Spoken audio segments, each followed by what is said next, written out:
उठा धनुष तू प्रहार कर, उठा धनुष तू प्रहार कर, तू सबसे पहले वार कर। अग्नि सी धधक धधक, हीरे सी चमक चमक, सिंह सी दहाड़ कर, तू शंख सी पुकार कर, तू सबसे पहला प्रहार कर, तू सबसे पहली वार कर।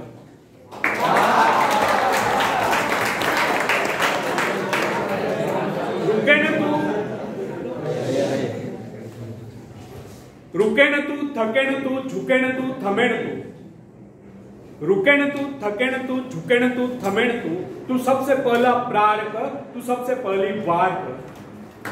जीवन की भूल भुलैया में तू सही रास्ते का इंतजार कर। जीवन की भूल भुलैया में तू सही रास्ते का इंतजार कर। जीवन की इस लड़ाई में अपने मन के विचारों से प्रहार कर, तू सबसे पहला प्रहार कर, तू सबसे पहली वार कर।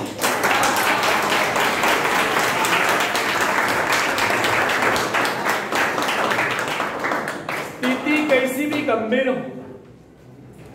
स्थिति कैसी भी गंभीर हो, रास्ते कैसे भी खतरनाक हो, तू अपने हौसलों की उड़ान से अपनी मुश्किलों पर प्रहार कर, तू सबसे पहला प्रहार कर, तू सबसे पहली वार कर। तो अपने आत्मविश्वास की ऊंचाइयों से जीवन की सारी समस्याओं पर वार कर, तू सबसे पहला प्रहार कर, तू सबसे पहली वार कर।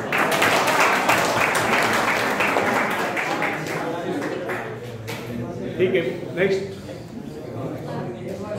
तो फ्रेंड्स, यदि आपके मन में संकीर्णता है, डाउटफुलनेस है, तो आपके विचार भी संकीर्ण होंगे। संकीर्णता के कारण ही मानसिक रूढ़िवादिता को प्रोत्साहन मिलता है।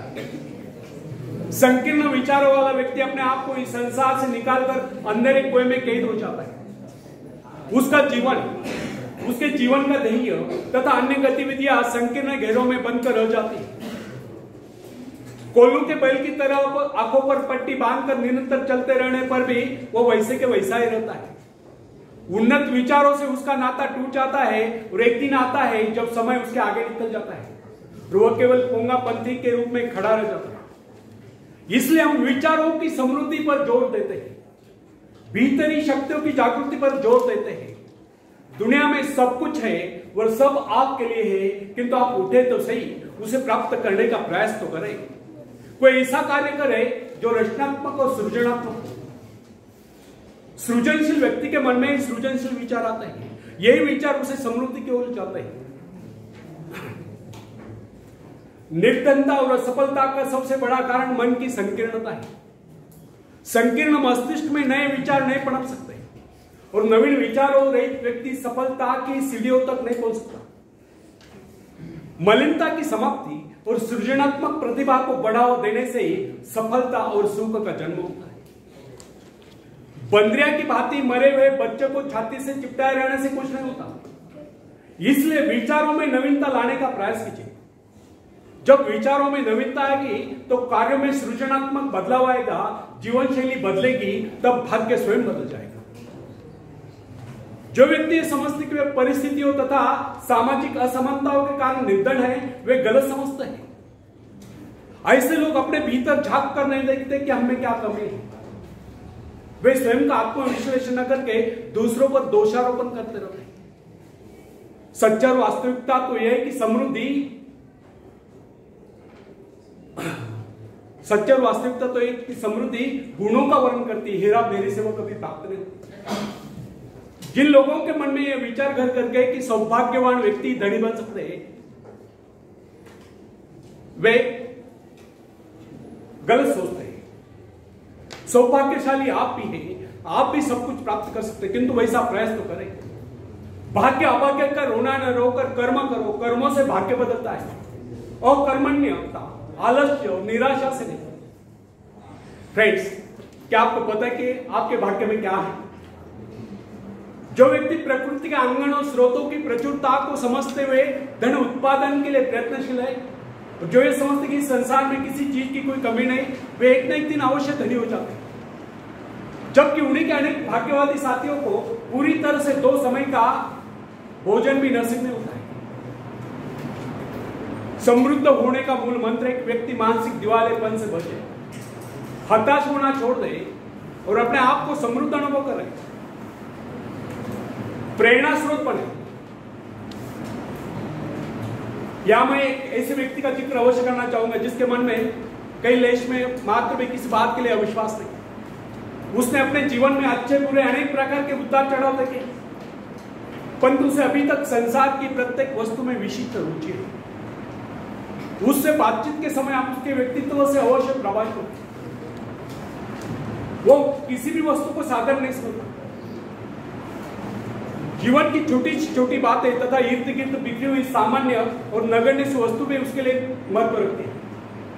वो अपना छोटे से छोटा काम भी बड़े मनोयोग से करता है। ऐसा प्रतीत होता है कि उसके सभी कार्य कर्तव्यशीलता के उदाहरण। किसी भी काम को करने के लिए वो अनावश्यक उधड़ गुण में नहीं फंसता। ऐसा प्रतीत होता है कि जिस प्रकार सूर्य का प्रकाश सारी पृथ्वी को ढके हुआ है, उसी प्रकार उससे मिलने वाले सभी लोग उसे चाहते और प्यार करते हैं। उसके मन में कई लेश मात्र भी किसी प्रकार के अविश्वास की भावना नहीं चलती। स्वस्थ और विघ्न बाधाओं रहित जीवन जीने वाले व्यक्ति दूसरों के लिए प्रेरणा स्रोत होते हैं। दोस्तों, यहां मैंने जिस व्यक्ति का उल्लेख किया वो धनी नहीं है, परंतु उसे जो प्रसन्नताएं प्राप्त है वो संसार के बड़े से बड़े धनवान व्यक्ति को भी प्राप्त नहीं। दूसरों के जीवन को समृद्ध बनाने के लिए उनकी सहायता करने वाले व्यक्ति समृद्ध जीवन बिता सकते हैं।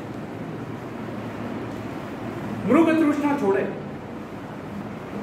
आपके संपर्क अनेक ऐसे व्यक्तियों से आए होंगे जो बहुत ही धनी है, परंतु निहायत बेकार निकट है। ना वे खुद खाते ना दूसरों को खाने देते, अपनी हड्डियां गला गला कर धन जोड़कर चले जाते, खुद भूखे मरते, अपनी इच्छाओं को मारकर पैसा एकत्र करते। आखिर ऐसी अमीरी किस काम? कंजूसी और लालच का हाथ पीके ऐसे लोग बिल्कुल उन्हीं फलों के समान होते हैं जो किसी भूखे व्यक्ति का पेट भरने के बजाय पेट की डाल पर भी सड़ कर नष्ट हो जाता है। इस प्रकार की समृद्धि से तो गरीबी लाख गुना अच्छी है। यदि हमें एक बार भी ज्ञात हो जाए कि शक्ति का मूल स्रोत हमारे भीतर है, तो हमें इधर उधर भटकने की आवश्यकता नहीं रही। अंतर्मुखी प्रेरणा स्रोत इतना समृद्ध है, जो उसे एक बार प्राप्त कर लेता है वह संसार की समस्त समृद्धियों का स्वामी हो जाता है। प्रेरणा रूपी अमृत पात्र के एक बूंद उसके जीवन की सारी शुष्कता को समाप्त करके उसे हरियाली में बदल देती है। प्राय लोगों के साथ कठिनाई यह है कि वे कस्तूरी मृग के समान अपने नाभि में स्थित कस्तूरी को ढूंढने के लिए जीवन भर इधर उधर भटकते रहते हैं और अपने नाभि में स्थित सुगंध के स्रोत को ढूंढ नहीं पाते। वस्तुतः समृद्धि का मूल स्रोत हमारे भीतर ही विद्यमान है। आवश्यकता केवल इस बात की कि हम उसे खोज लें। यही कारण कि हमें अपने जीवन से वही कुछ मिलता है जो हम उनसे मांगते हैं। हमारा वातावरण, हमारी परिस्थितियां, हमारा व्यक्तित्व आदि सभी कुछ हमारे विचारों के अनुरूप ही स्वरूप धारण करता चला जाता है। जो व्यक्ति लगातार गर्मी के डर से आक्रांत रहता है वो स्वयं ही निकम्मा हो जाता है। वह सदैव यही सोचता रहता है कि वो अभागा है, दुनिया की सुख समृद्धि उसके लिए नहीं बनी, तो उसको समृद्धि किस प्रकार प्राप्त हो? स्वास्थ्य, ईश्वर विश्वास, आस्था और उद्यम में कमी के कारण ही व्यक्ति सदैव पददलित बना रहता है। जो व्यक्ति ये समझते कि समृद्धि हमारा जन्म सिद्ध अधिकार है और इसे प्राप्त करने के लिए किया गया प्रयास कभी निष्फल नहीं होता, समृद्धि एक न एक दिन अवश्य उनके कदम चूमती है। आवश्यकता केवल इस बात के कम सही ढंग से सोचे। मैं अनेक ऐसे व्यक्ति को जानता हूं जो आयु भर प्रसन्नता प्राप्त करने के तरस रहे, परंतु प्रसन्न न हो सके। उन्होंने कभी अपने जीवन के संबंध में सही ढंग से सोचने का प्रयास नहीं किया। वे सोचते कुछ रहे, करते कुछ रहे। इसका परिणाम यह निकला, न उन्हें सुख मिला, न समृद्धि प्राप्त हुई। मेरे कहने का अर्थ यह नहीं कि सभी लोग एक समान होते। निश्चय कुछ लोग जन्म से हंसमुख और उदार होते, जबकि अन्य लोग जन्म से चिड़चिड़े, कायर, क्रोधी, लोभी, कमजोर होते। इतने पर भी अपने व्यक्तित्व का निर्माण व्यक्ति स्वयं कर सकता है। सहृदयता एक ऐसा सद्गुण है जो व्यक्तित्व के छोटे मोटे अवगुणों को ढांप लेता है। फ्रेंड्स, उठो, कर्म करो, पाओ। स्वयं को हीन भावना से मुक्त कीजिए और इस रहस्य को भली भांति जान लीजिए कि प्रकृति के भंडार अनंत है। ईश्वर हम सब की देखभाल करता है। उस सृष्टि के बनाने वाले के पास किसी चीज की कोई कमी नहीं। हम उसकी संतान है, उसकी सारी संपत्ति हमारी। हमारा जन्म इसलिए हुआ है हम अपने जीवन को गौरवशाली बनाए। मनुष्य इस सृष्टि का श्रेष्ठतम प्राणी है। उसका कर्तव्य है कि अपने पाशविक शक्तियों पर विजय प्राप्त करके उनका रूपांतरण सृजनात्मक, सकारात्मक, रचनात्मक, निर्माणात्मक शक्तियों में करे और इन शक्तियों का प्रयोग मानव जीवन के विकास के लिए करे। इन विनाशकारी तत्वों का सही ढंग से नियंत्रण होने पर ही संसार से गरीबी और भूखमरी समाप्त हो।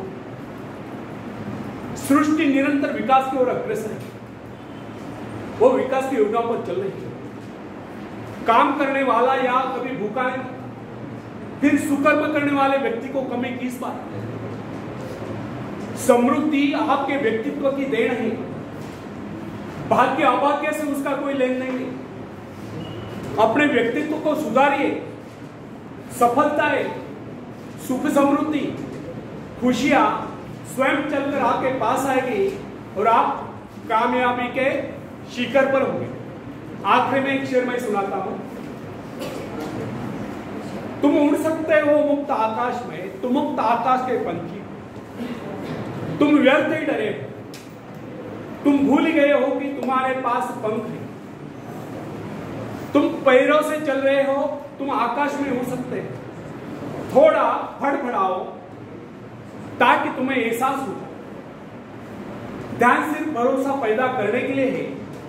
तुमने कुछ खोया नहीं, तुम सिर्फ भूले हो कि अपने पास पंख है, अपने पास पंख है। धन्यवाद।